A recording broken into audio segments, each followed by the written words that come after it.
La République. Mardi 30 novembre 2021, 12h59.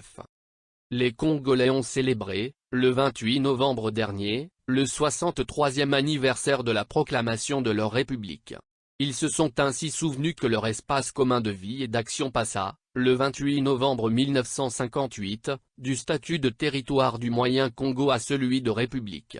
Cet espace devenait alors un État autonome à la suite du référendum du 28 septembre 1958 et au terme de l'article 2 de la délibération N-112-58e du 28 novembre de la même année de l'Assemblée territoriale du Moyen-Congo. La célébration de la proclamation de la République du Congo est d'essence récente. C'est seulement depuis 2010 que la date du 28 novembre donne annuellement lieu à une cérémonie placée sous le patronage du chef de l'État et au cours de laquelle la République est magnifiée. Depuis, les Brazzavillois, notamment, se sont habitués à se rendre à la place de la République, lieu consacré à cette cérémonie ces 5 dernières années, pour assister à la levée des couleurs nationales. Mais, cette année 2021, les Congolais ont dû constater que les choses ont été différentes. La célébration des 63 ans de la naissance de la République du Congo n'a pas occasionné une cérémonie comme cela a été le cas depuis environ 10 ans. Néanmoins, au nom du président de la République, le Premier ministre a exhorté ses compatriotes à l'amour de la patrie dans un message diffusé à travers la radio et la télévision nationale. Ce changement de format est, à n'en point douter, le signe que le contexte actuel est tout aussi particulier que difficile.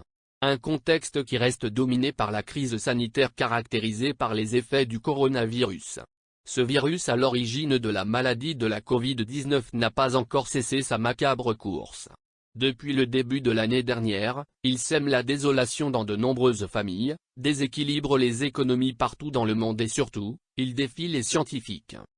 Dépourvus de traitements curables, les gouvernements du monde se vouent à la vaccination comme seul moyen sûr pour venir à bout de cet ennemi invisible qu'est la Covid-19 qui augmente de virulence chaque fois qu'il change de visage.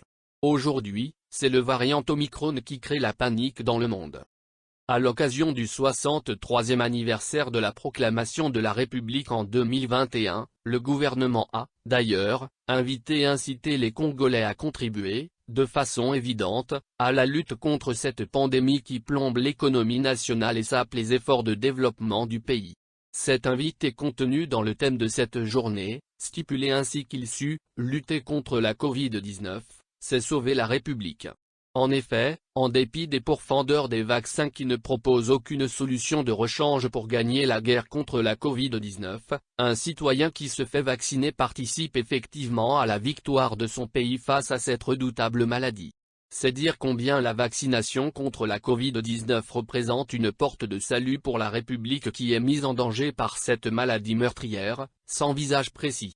Chaque Congolais devrait considérer qu'en se faisant vacciner, il apporte sa pierre à l'édification du Congo en boutant ainsi cette pandémie hors d'état de nuire.